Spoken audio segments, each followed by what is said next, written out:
And आज का topic है ऑब्वियसली नेक्स्ट 3 मंथ्स, तो last 3 months for the NEET PG preparation, how to prepare for last 3 month. ये बहुत लोग एक्चुअली, ये डाउट ऐसा है जो हर एक नीट पीजी एस्पिरेंट की लाइफ में आता है। जब मैं था मेरी लाइफ में भी ये वाला इवेंट आया था कि how to prepare for the last 3 months, because इससे पहले आपने जो भी पढ़ा है वो अलग चीज़ है और आज से आप जो पढ़ोगे 3 मंथ्स के लिए वो एक अलग चीज़ है। बिकॉज रिवीजन करना बहुत बहुत इंपॉर्टेंट है। मैंने देखा है कई लोग तो लास्ट के 2 महीने इंटर्नशिप में जाते ही नहीं है, बिल्कुल बैठ जाते हैं because they want to prepare. बहुत इंपॉर्टेंट है वो टाइम पीरियड फॉर 3 मंथ्स। तो जो हमारा तो लास्ट 3 मंथ का नीट पीजी प्रिपरेशन है, यह this should be follow in 3 steps. यहाँ से आपको 3 चीज़ें इंक्लूड करनी है अपनी प्रिपरेशन में। पॉइंट नंबर 1, अब आपको सिर्फ फोकस करना है 2 चीज़ों पे। पहला, अपने नोट्स, जितना हो सके अपने नोट्स रिवाइज करने। And second most important things, आपको 150 क्वेश्चन पर डे सॉल्व करने।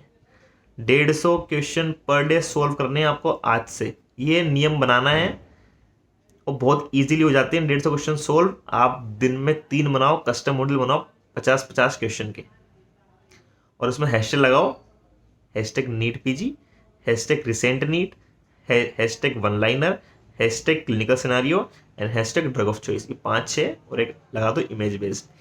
ये लगा के आप अपना कस्टम मॉडल बनाओ 50-50 क्वेश्चंस का, तो आपके हो जाएंगे 150 क्वेश्चन। साथ में अपने नोट्स रिवाइज करो, क्योंकि आप ऑब्वियसली इस टाइम तक जो भी आपके नोट्स हैं उसमें आपने काफ़ी सारे क्वेश्चंस वैसे ही ऐड कर लिए होंगे, तो आपके नोट्स हो चुके होंगे पक्के पक्के। अब आप करो सिर्फ 150 क्वेश्चन सोल्व, आपकी पीजी प्रिपरेशन बहुत ही फ्लुएंट हो जाएगी next for 3 months. And second step हमारा क्या होगा, जो सेकंड हमारा मोस्ट इंपॉर्टेंट स्टेप है वो है ग्रैंड टेस्ट। देखिए, अब जो भी टेस्ट आपने दिए हैं ना दिए हैं, अब आपको फोकस करना है ओनली ऑन ग्रैंड टेस्ट। अब जितने भी सब्जेक्ट टेस्ट थे, ड्रग ऑफ चॉइस थे, वो आपको फॉलो नहीं करने, आपको करने हैं ग्रैंड टेस्ट फॉलो। यहाँ से ग्रैंड टेस्ट में फॉलो करने हैं आपको।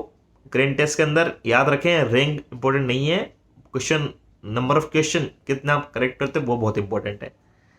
अगर आप कंसिस्टेंटली 145, 140, 150 करेक्ट कर रहे हो तो you are in a right direction, आपकी डायरेक्शन एकदम सही है। आपको ग्रैंड टेस्ट ही फॉलो करने हैं। हालांकि आजकल तो बहुत अच्छे अच्छे मैंने देखा है ग्रैंड टेस्ट आ गए हैं, सॉरी सब्जेक्ट टेस्ट आ गए हैं, जैसे कि drug of choices, IPCs, criteria based बहुत चीज़ आ गई है जो आपको चीज़ें सिंप्लीफाई कर देती है। अगर आप कहीं से कोई चीज़ मिस कर देते हैं तो वो छोटे छोटे मिनी टेस्ट है वो आपको कवर अप कर देते हैं। बट यहाँ से फोकस होना चाहिए ओनली ऑन ग्रैंड टेस्ट। देखें, जितनी भी आपकी अच्छी रैंक आ जाए मिनी टेस्ट में, सब्जेक्ट टेस्ट में, कोई फर्क नहीं पड़ता, वो सबसे बेकार है। वो it's a illusion, it's a false illusion, उसमें आपको नहीं पढ़ना है। फोकस करना है ग्रैंड टेस्ट पे। जो आपकी रैंक ग्रैंड टेस्ट में आएगी, हालांकि इस टाइम पे रैंक भी मैटर नहीं करती, इस टाइम पे मैटर करते हैं नंबर ऑफ क्वेश्चंस, वो बहुत इंपॉर्टेंट है। बट ग्रैंड टेस्ट के अंदर if you are marking correct 145, 140 questions, then you are in a good direction, आपकी डायरेक्शन सही है और आप उसको इंप्रूव करने की कोशिश करें। आपकी रैंक, मैं आपको बता रहा हूँ, आपकी रैंक 5,000 के अंदर ही आएगी। ये आपको करना है। थर्ड स्टेप है, जो मोस्ट इंपॉर्टेंट स्टेप है इस फेज में, बिकॉज ये एक ऐसा फेज है जिस टाइम पे ऑलमोस्ट 95% बच्चे जो होते हैं वो लो फील करते हैं। बिकॉज इस फेज में जो एक चीज़ इंसान के अंदर डेवलप हो जाती है वो है फियर ऑफ फेल्योर। क्या होगा अगर मेरा सिलेक्शन नहीं होगा, क्या होगा अगर मैं अच्छी रैंक ना ला पाया, मुझे अपनी ड्रीम ब्रांच नहीं मिली। इसमें बहुत लोग जो होते हैं वो लो फील करते करते, कई लोग मैंने देखा है बहुत ज़्यादा एंजियस हो जाते हैं, बहुत ज़्यादा डिप्रेस्ड हो जाते हैं। तो पहली बात ये मान के चलें, आप डॉक्टर हैं, आपकी रैंक अच्छी आएगी, आप अच्छे कॉलेज में जाएंगे। आपकी रैंक अगर अच्छी नहीं आएगी तभी भी आप डॉक्टर हैं और आप अच्छे ही कॉलेज में जाएंगे। कोई कॉलेज बुरा नहीं होता, कोई ब्रांच खराब नहीं होती है। Every branch is equal and every branch is best as a person. कोई ब्रांच डिसाइड नहीं करती आप कैसे बनोगे, आप डिसाइड करते हो आप क्या बनोगे।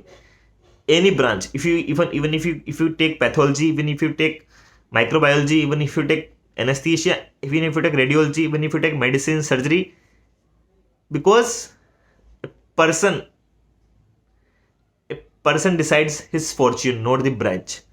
कोई ऐसा बच्चा नहीं होगा जो ब्रांच इसलिए लेगा कि ये ब्रांच लेके मैं हो जाऊंगा बहुत बड़ा डॉक्टर। ये बहुत गलत है, ये बहुत गलत परसेप्शन है हमारे स्टूडेंट्स का।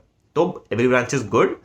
Do what you can do best in this NEET PG, and after that decide which branch you want to take. Every branch is best.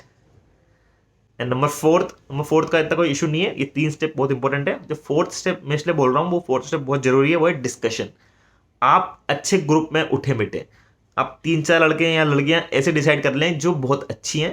मैं ये नहीं कह रहा कि वो बहुत इंटेलिजेंट हो, वो अच्छे हो, जिनका पॉजिटिव माइंडसेट हो, जो आपसे पॉजिटिव बातें करें और जिनसे आप बात करते रहें। इस फेज में बात करते रहेंगे तो आपका माइंड बहुत लाइट रहेगा, बिकॉज ये फेज बहुत खराब है। इसमें बहुत लोग जो होते हैं डिविएट हो जाते हैं, पढ़ाई छोड़ देते हैं, डिप्रेस हो जाते हैं।